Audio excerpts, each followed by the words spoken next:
wife. She doesn't know anything about it. She thinks we're having dinner with his brother and his wife. I liked Harlan, but nobody else liked him except Player X. He played tight, Well, didn't give a lot of action, and always got his money in good, which means he was running the odds. 5,000 to call. no. In other words, he was playing poker, and the others were gambling. And he won. By midnight, Harlan had tripled his original $50,000 buy-in. But everything came off the rails with one hand. And that's how it happens. That's how you go full tilt. Harlan, the best player at the table, the best player at most tables, was about to get bluffed off the win by, of all people, Bad Brad. How?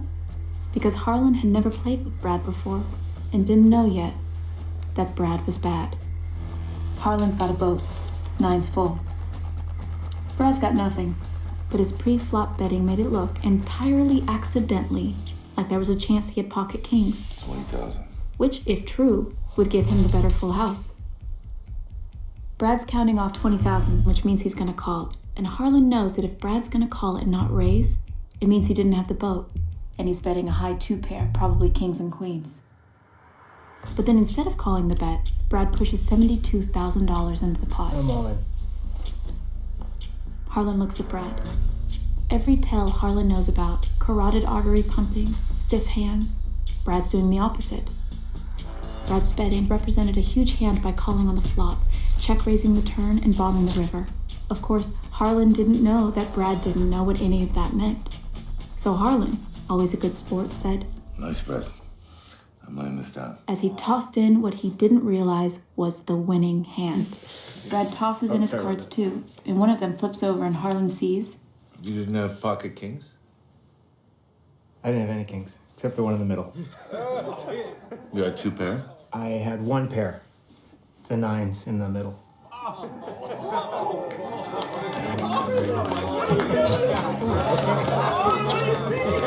Thank you. It wasn't even that it was that much money. Harlan only lost about 40,000 on the hand. But a circuit breaker blew, and Harlan was out for blood now. Everyone's. You have 112,000 on the table. You want another 50? Give me another 100, please. Sign here for 100,000. By 5 a.m., Harlan was down $500,000. He'd abandoned everything he knew about poker and was playing like a frat kid, swinging for a home run on every hand. Another 100, please. Hey, bud. Molly, please. Let's go. Sign here for 100.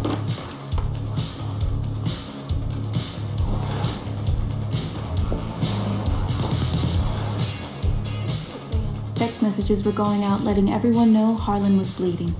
Guys were coming by to play for a couple hours before work. They'd been losing to him for months. Everyone wanted a check from Harlan Eustace. If you go home now, you can have a few hours of sleep before Sheila's party. Soon. Come talk to me. Hi guys, help yourself to some coffee.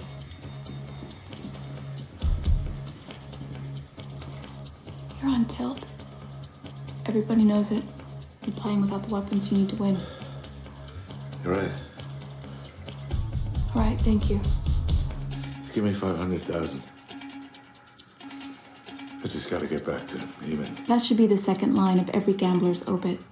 Mr. Feldstein died while trying to get back to even. Harlan never did, and he never got to his wife's birthday party. She filed for divorce 2 days later.